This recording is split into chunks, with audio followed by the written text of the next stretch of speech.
What if you were born knowing God and slowly as you grew older, you forgot? And what if every promise you broke, every doubt you had, and every fear you carried was simply the distance between you and remembering? Today we are diving into the second part of Harold's message, If God Came Down. And this one touches not just your mind, but your heart, your soul, your family, and your childhood.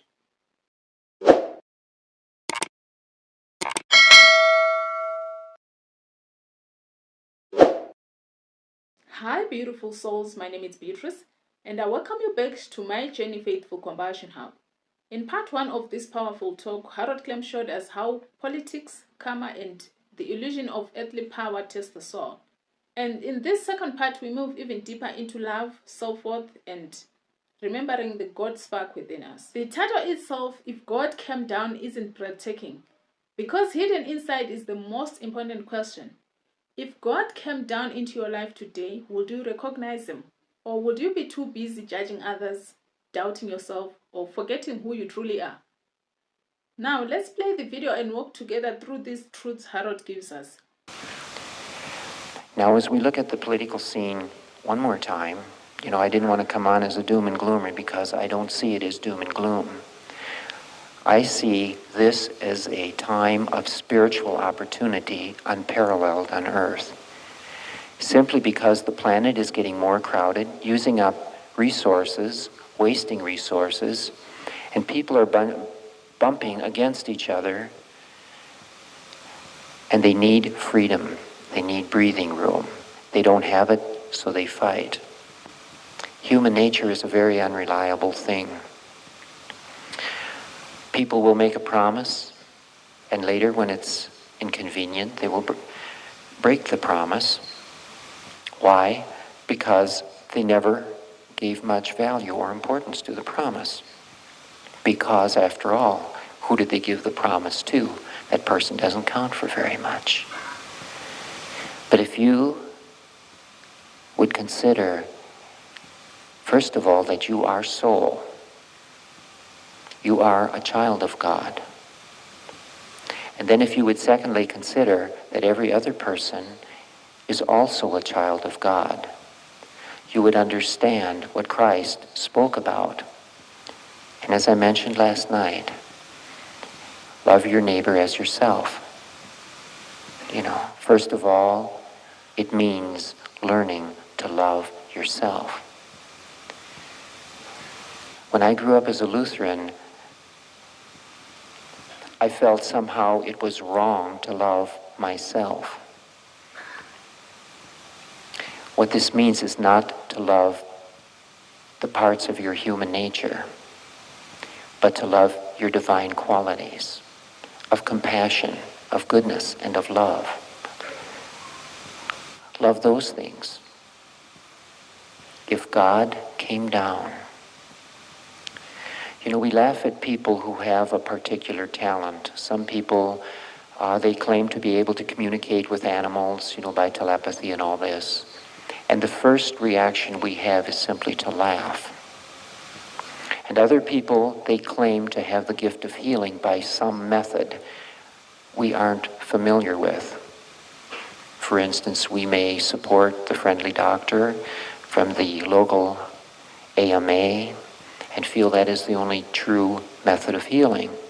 And so when someone comes along and says he's a chiropractor or an acupuncturist or heals with herbs or with the laying on of hands or any other such method of healing, our first inclination is to laugh. But if God came down, what I'm saying here is that if you are a child of God or a spark of God, and every other person is a spark of God, isn't it possible that in the whole, somewhere, someone has some special divine gift that you don't have, that you may never even have heard of? And if the person isn't hurting you and isn't hurting others, well then let him be. So what I'm talking about here is love your neighbor as yourself. Now this doesn't mean to become a wimp, okay?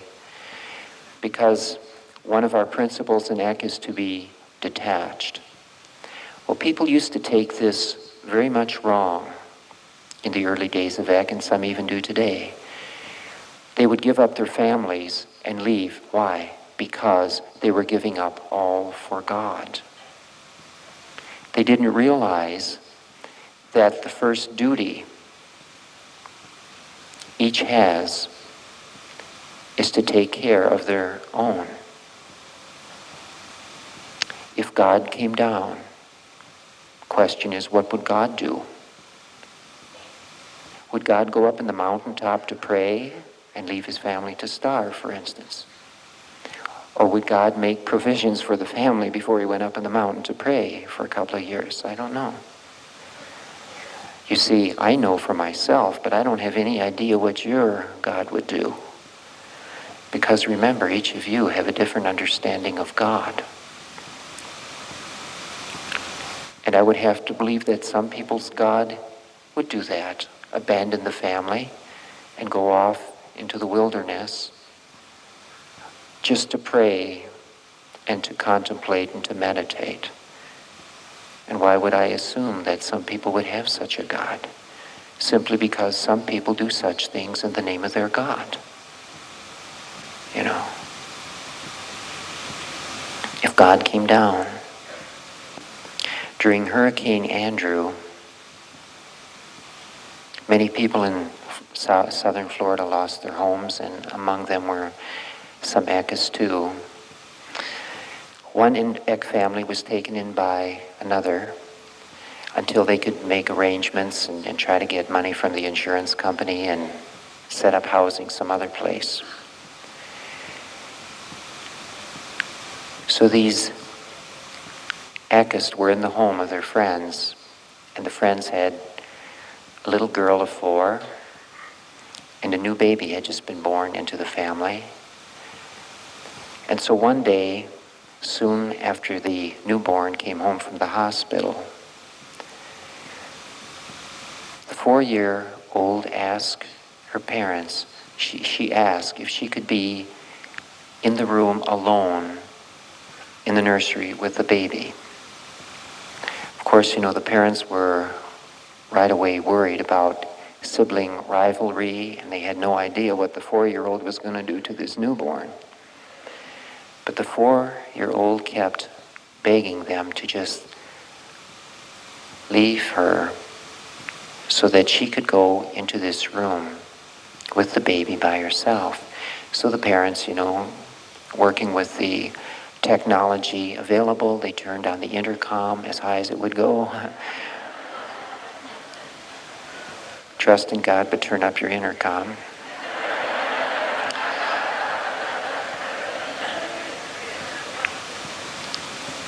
They wanted to be ready to run in the door and take care of whatever emergency the 4-year-old was going to do. But they heard some of the most beautiful words. It was almost like a prayer. The 4-year-old said to the baby, "Baby, help me to remember what God is like. I'm beginning to forget."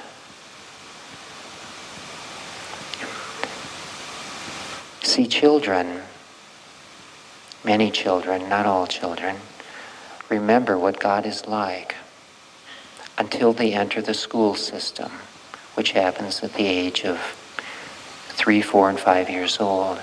They forget. They need the education that we have in our schools to teach them how to live and be responsible human beings in the society in which they've entered. But at the same time, something very precious goes away. It's the child's understanding of God. And it's the child's understanding of people it has known before in other lives. And so in this note, I would like to close to remind you that you are a child of God. But if you have forgotten because you're older than 4,